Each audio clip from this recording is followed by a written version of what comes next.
جی آج پھر ایک اور احتجاج ہم نے ارینج کیا یہاں پہ قونصلیٹ جنرل پاکستان کے سامنے، جی اور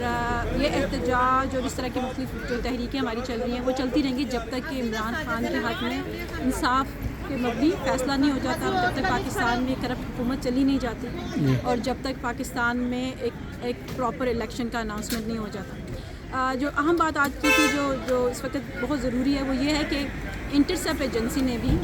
جو کہ امریکہ کی ایک نیوز ایجنسی ہے، اس نے آج شائع کیا ہے وہ سائفر جس کو کنٹروورشل بنایا گیا، وہ سائفر جس کی سچائی صرف عمران خان جانتے تھے، وہ سائفر جس کی سچائی پر ایمان ہم سب لوگوں کا تھا جو کہ پی ٹی آئی کے تھے، لیکن اب دنیا میں ہر انسان یہ جان لے گا کہ آخر کار عمران خان کی چلتی ہوئی ایسی حکومت جس میں پاکستان ترقی کر رہا تھا، جو پاکستان کے لیے بہتر تھی، اس کو ہٹانے کی سازش تھی، اور اس سازش میں جو بھی اب لوگ شامل تھے وہ ضرور انشاءاللہ آپ سب کے سامنے آئیں گے، اور ہمیں اللہ سے امید اور ہمیشہ امید ہے کہ انشاءاللہ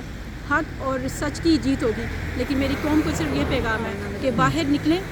اور ہمت کریں اور آگے بڑھیں، خوف کے بتوں کو توڑیں گے تو آزادی ملے گی، آزادی ایسے نہیں مل جائے گی۔ لا الہ الا اللہ ہمیں ہر خوف سے، ہر غم سے، ہر چیز سے نجات دلاتا ہے، تو ہمیں اپنے اللہ کے سامنے یہ ثابت کرنا ہے کہ ہمیں موت کا ڈر نہیں، عزت و غیرت اور زندگی اور موت سب جب اللہ کے ہاتھ میں ہے تو ہمیں کسی سے نہیں ڈرنا، لیکن یہ بات دلوں اور زبانوں تک نہیں، اب یہ وقت آ گیا کہ ہمیں یہ ثابت کرنا ہے کہ ہمیں اللہ پہ یقین ہے اور ہم نے حق اور انصاف کے ساتھ کھڑے ہونا ہے، تو تبھی انشاءاللہ اللہ تعالیٰ ہمیں کامیاب کرے گا، اور انشاءاللہ عمران خان کو سرخرو کرے گا اور پاکستان کو ہمیشہ کے لیے ترقی کی راہ پہ گامزن کرے گا۔